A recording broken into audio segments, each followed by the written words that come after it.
교육의 미래는 밝다고 저는 확신합니다. 감사합니다. 정성환이었습니다.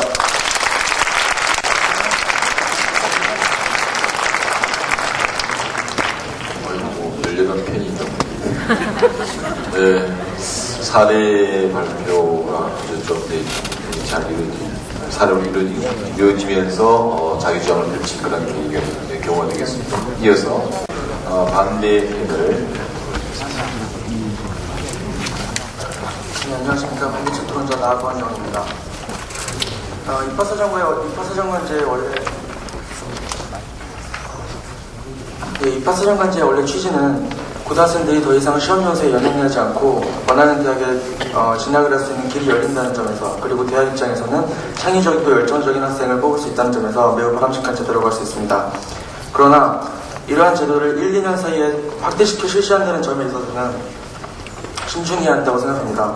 그 이유는 입학사정관제를 확대 시행하기에 우리나라 공교육의 교육 환경과 교과 과정은 미국 등 선진국들에 비해 매우 낮은 수준이어서 오히려 사교육을 확대시킬 우려가 있다는 것입니다. 즉, 공교육의 교육 환경을 학생 개개인의 적성과 능력을 개발할 수 있는 선진국 수준으로 끌어올리지 않은 채 입학사정관제를 확대 실시하는 것은 마치 뿌리를 내리지 않고 열매를 얻겠다는 매우 성급한 발상이 아닐 수 없습니다. 우리나라의 초등학교와 중학교 교육 환경을 보면 한 반에 40명이나 되는 학생들이 선생님의 질문에 답을 하는 그런 정도의 수업을 해온 게 전부일 뿐 실험이나 실습, 토론 등의 이른바 탐구식 학습에는 익숙지가 않습니다. 통일청 자료에 의하면 우리나라의 초등학교 교사 한 명당 평균 학생 수는 약 30명으로 이는 가나 32명, 그리고 캐나 34명 등 후진국들의 수준에 머물고 있습니다. 그런데 이에 비해서 입학사정관제가 보편화되어 있는 미국 같은 경우는 15명으로 우리나라의 절반밖에 되지 않아 교사와 학생 간의 개별 맞춤 지도가 가능하고요. 적성이나 전공 능력 중심의 잠재력 개발 학습이 실시될 수 있는 좋은 여건을 마련하고 있습니다. 수업 방법 또한 우리나라의 경우에는 쌍방향 토론이나 실습 등은 현실적으로 어려운 것이 사실인데요. 서구 교육 선진국들은 이 점에서 우리가 많이 다릅니다. 호주의 중고등학교의 경우에요. 대부분의 수업은 현장 방문이나 조사 연구 등의 방식을 취하고 있고요. 16명의 학생들을 교사가 인솔해서 시장이나 박물관, 그리고 도서관 등을 돌아다니면서 학습을 시키고 있습니다. 그렇기 때문에 현재 우리 고등학생들은 초등학교와 중학교에서 공부했던 수업 방식이나 내용과는 별개로 입학사정관제가 요구하는 대학 입학 자격을 얻어내기 위해 교내에서 실시하는 각종 정시대회나 토론대회, 그리고 글짓기 대회 등에 참가해서 수상 경력을 얻어내야 합니다. 그런데 고등학교에서조차 각 학생들의 자질과 능력을 개발하고 이에 맞춰 지도해 주실 선생님의 수도 많이 부족하고 시간적 여유가 없습니다. 결국 대부분의 학생들은 학원이나 과외 등의 사교육이 기댈 수밖에 없고 이로 인해 사교육 시장은 더욱 확대 재생산되고 있는 실정입니다. 실제로 이미 우리나라 사교육의 중심가라 불리는 대치동이나 목동 등에서는 각 학원들이 입학사정관제 특별반을 구성해서 설명회를 열었고 각종 공인시험과 경시대회에서 입상하기 위한 프로그램을 개설주기에 있다고 들었습니다. 결국 이론적으로는 입학사정관제의 확대 실시가 공교육을 강화하고 고등학교와 연계한 전형 방법이라 입을 모으지만 현실은 오히려 그 반대의 현상을 보이고 있는 것입니다. 따라서 우리나라 학교들의 학생 수 대비 교사 인원이나 교육 방법 등을 생각해보면 입학사정관제의 확대는 잠재력 있는 학생을 선발한다는 원래 취지와는 달리 각종 경시대회나 토론, 논술대회를 준비시켜주고 수상 노하우를 알려주는 학원 등을 늘림으로써 오히려 사교육의 증가를 돕고요. 경제적으로 부유한 가정의 학생들에게 더 유리한 입시 준비를 시킴으로써 그렇지 않은 학생들로 하여금 상대적으로 기회를 빼앗는 일이 될 수 있는 것입니다. 결국 입학사정관제 전형은 그 자체는 매우 바람직하고 제대로 시행될 경우 창의적인 인재를 뽑아서 교육시킬 수 있는 좋은 제도를 할 수 있지만 그것을 지금 당장 확대 실시한다는 것은 시기상조이며 많은 부작용을 낳을 수 있다는 점에서 반대한다는 생각입니다. 어떤 제도이든 그 제도 자체가 좋다고 해서 결과도 좋은 것은 아니므로 우리나라에서 입학사정관제의 효과가 제대로 나타내기 위해서는 앞으로 몇 년간의 준비 기간이 필요하다고 저는 생각을 합니다. 즉, 지금 현재 초등학교를 다니고 있는 어린 학생들에게 이 제도의 효과가 제대로 나타날 수 있는 교육 과정을 신설하는 물론 실험이나 실습, 그리고 토론 등의 체험적인 교육 방법을 구축하고요.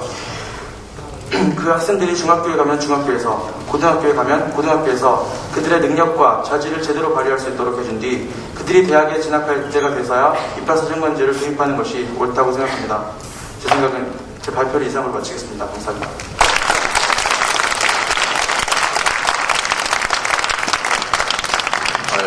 반대 입장을 조목조목 이야기를 해줬습니다. 자, 그러면은 이렇게 하겠습니다. 지금 여러분들이 서면 위에 질문할 거리를 우선 쓰세요. 쓰면은 PPT를 보는 상황에서 선생님들께서 걷으실 겁니다. 심사위원들 좀 걷어주세요. 예, 걷으실 거고요. 그러면 이제 그걸 PPT 자료를 보시면서 이 양쪽 팀에 수고를 하실 겁니다.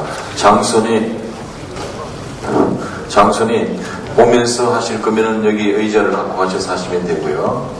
거기 좀 보면서. 아니, 저 안쪽으로 들어가면 별실이 있습니다. 양쪽 마찬가지입니다. 별실에 들어가셔서 수고하실 거면 거기서 하셔도 되고, 보면서 하실 거면 의자를 갖고 가셔서 저쪽에서 보시면서 하시면 되겠습니다.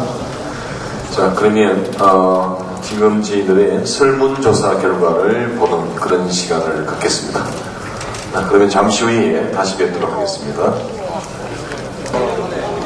알고 있다는 쪽이 많지 않지만 학생들의 경우는 모른다고 상당수가 있는 걸 볼 수가 있어요. 입학사정관제 전형 확대에 대해서 어떻게 생각하십니까? 물어봤더니 학생은 대단히 골고루입니다. 반면에 선생님, 학생님 모두 다 부분 찬성에 제일 많은 의견이 있습니다. 취지는 동의하지만 방법이나 과정에 있어서 미숙한 부분이 많지 않나 하는 우려가 있다고 생각하기 때문입니다.